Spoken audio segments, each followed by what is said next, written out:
Well, welcome back to the Survive or Thrive Challenge. My name's Daniel, and I don't have Evan here this week because Evan is away. So part of the rules, if you are away for further than 100 kilometers, he's at a trade show, you don't have to eat from the farm because he's probably not going to go away with a chicken and a pig under his arm and all his food. So anyway, I'm going to be doing the update this week. I'm going to start with the groceries. So each week we get a budget for groceries. So first week we got $20. This week we've got $19 and then $17, and then the last week we get $1 to spend on food at the supermarket. Everything else has to come from the farm. So I'm going to go through my items. I end up getting a kilo or 900 grams of coconut oil because I found the first pig I processed, I thought there was going to be a lot more fat on it, and I was going to render that fat down, but it wasn't the case. And I do like, when I'm cooking, I like to use a bit of oil. So I went out and got some oil so I can make some cake and some other things. Next thing I got was some corn flour because I want to do some custard. But I realized I can actually do Russian custard without flour by just using egg yolks, honey, and vanilla essence, which vanilla essence probably comes under spices because it is vanilla. So, but anyway, I wanted to just do some normal custard, so I won't use milk, but I can use milk from the sheep. You'll about to see that I milk some sheep. So I've got corn flour and I've got some apples. One's bruised now. The reason I'm getting apples is because we don't have established fruit trees on the farm. So I'm trying to obviously buy things that I can't get on the farm, and it also complements it. So I like to eat apples. So I got apples, corn flour, oil. So that was my $19 budget.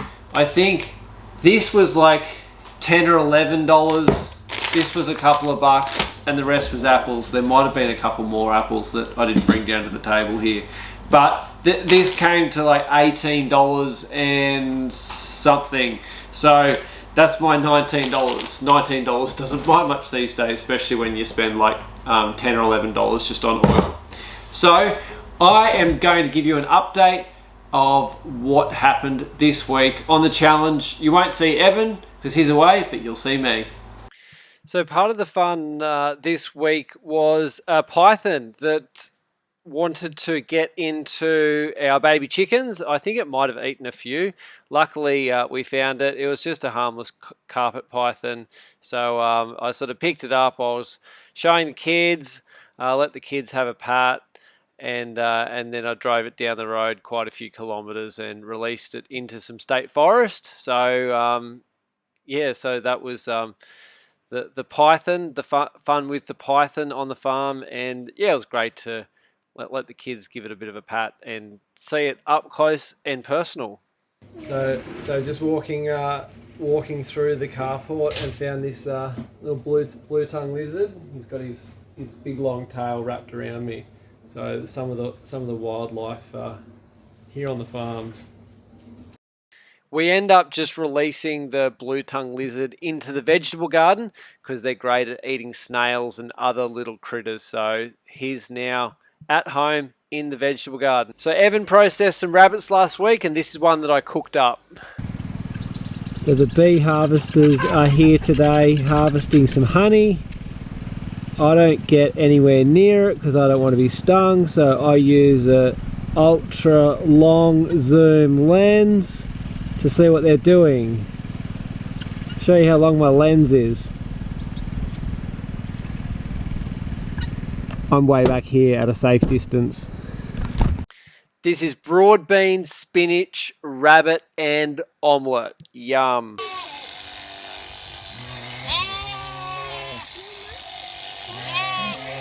So the shearer came. We had 4 sheep that needed shearing. These are East Friesian, which is a German sheep, so they need shearing. And they're a dairy sheep. So the shearer came out and the kids got to see that. I've got some milk in there because I milked a sheep. Milked 4 sheep. So sheep's milk, here we go. I'll prepare it and drink it.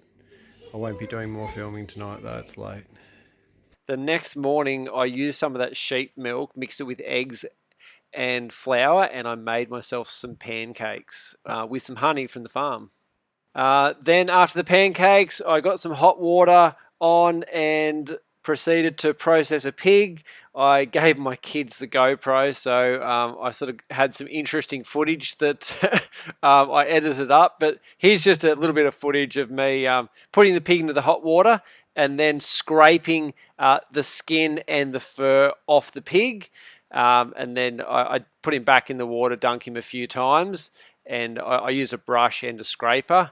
Then he went into the cool room. I ended up gutting him in the cool room. He does still have a bit of fur on him after he sets, so I can just shave that off, and then I'll probably barbecue him whole. Well, I'd love to say this challenge was full of smiles, excitement and laughter, but I'm at day 8 of 140 days and I'm tired. And what this challenge has showed me is, like, day 8 of 140 days.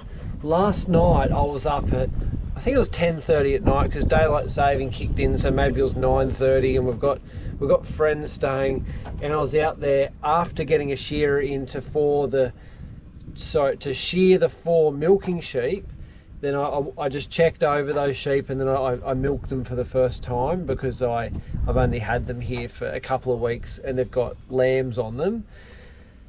So by the time I got back in and started processing the milk, like just straining it and whatever, it was like 11 o'clock. So I got to bed after 12, but I didn't get to process a pig yesterday. So I got up this morning and got the gun out and processed a pig. And yeah, I'm tired and it's hard work, because up till now, food production for me was more a lifestyle. Like, yeah, when I want to, I'll go process a pig, but if I don't want to, I'll go down to the supermarket. And what that made me reflect on is, I think slowly over the last 100 years, that's what we've done. Like 200 years ago, there was someone in the family or the community that processed the cow and the pig and grew the food. And then over time, we might have gone, well, hang on, that's hard work. So I might be the guy that just sells and buys the cattle. And these days, it's the stock market. And we've moved into careers and jobs which we've decided are somewhat more important than food production, because food production's a bit hard. But what I found, like, my kids were there when the shearer was there, so they're learning how a sheep's been shorn, and he did a great job just chatting to the kids and answering their questions. And then my 9-year-old son was there at 9:30 or 10:30, I forget what time it was last night, as I was milking the sheep. And my son and one of my daughters was with me this morning as I processed the pigs. And what came to me is they're saying, like, life is what happens when you're busy making other plans. So to be easy to go, well, let's just pick a career that's easy in an air-conditioned office. But sometimes you get into that career 20 or 10, 20, 30, 40 years, and you go, am I actually adding any value to anyone else's life? One of the things with Chicken Caravan, I've been honoured to work with people that have been super high up in corporate, and they're going, you know what, it's sort of empty. I'm sort of over it, like dressing up in a suit and going into Sydney City and talking and doing some deals and chatting and sending some emails, and then coming home and go, did I actually improve any part of the world? So as hard as it is, and it is hard, like as I said, I've been up, helped shear some sheep and then milking some sheep, and then processing a pig which just got in the cool room. I've got to go bury the guts now. It's hard work, but it's somehow giving me an appreciation for maybe this is what life is actually meant to be like, or because somehow in the difficulty, maybe it is more fulfilling than hopping in a beautiful car with climate control, air conditioning, 2 sunroofs and leather seats and all the reverse cameras that you can poke a stick at. Because do you hop out of a drive after 8 hours in that car and go, wow, like, have I got some fulfillment? So, yeah, not sure how to end this little clip, but it's hard work, but it's giving me an appreciation of, I suppose, hard work, what people went through years ago, and also a reflection on so many of the careers today that we are seeing as like, oh, that's important. They might be important, but are they fulfilling? And if they are important, are they adding value to people, other people, or is it just adding value to us in our paychecks? Food for thought. So you just saw how exhausted I was after processing that pig, which was the day after milking the sheep and shearing the sheep. But I'm here to tell you that day wasn't over, because at about 11:30 that night, I went out to shoot a deer. Now, the reason I went out to shoot a deer is we have some friends up from Sydney, and her little daughter wanted a set of deer antlers because her auntie and cousin stayed with us a few months ago, and I shot a deer and sent some antlers home with her cousin. So little Rosie said, I'd like some antlers. So I'm like, okay, so there it was, 11 o'clock at night, let's go out and find a deer. Now, we do have feral deer that sometimes walk through our property, and sometimes we get lucky, and I thought, oh, it's 11:30 at night, okay, you want some antlers. As you can see, I do hunt some deer.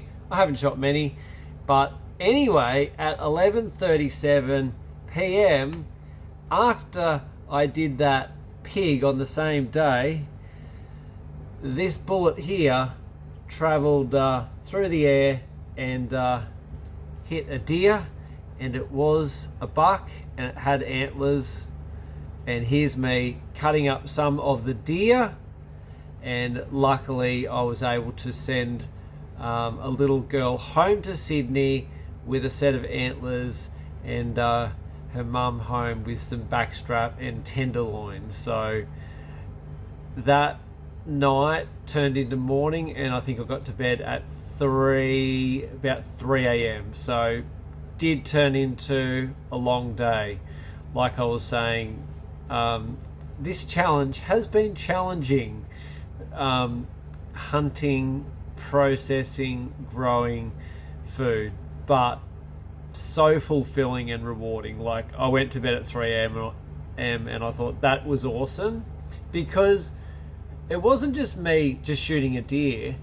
I harvested the kidneys, the heart. I fully skinned the deer. The whole deer's hanging in the cool room, and having some friends from Sydney that have never seen it before, it was fantastic to be able to share my knowledge with them, to say, okay, this is what I'm doing. I'm skinning, now I'm gutting, and then we didn't get to film it, but I talked about the different stomachs of the deer, and some of the all the intestines and some of the organs and that. So it was fascinating, and that's one of the things we want to do with the challenge, but also our farm as a whole. We want to demonstrate, educate, and inspire people to grow their own food. So it has been an interesting week. So from catching snakes and lizards and shearing sheep, milking sheep, processing pigs, hunting deer, yeah, it's been an incredible week, and I hope you've enjoyed watching the journey this week. Oh yeah, for the hunters, this is the actual bullet that hit the deer. I did a neck shot it in the back of the neck.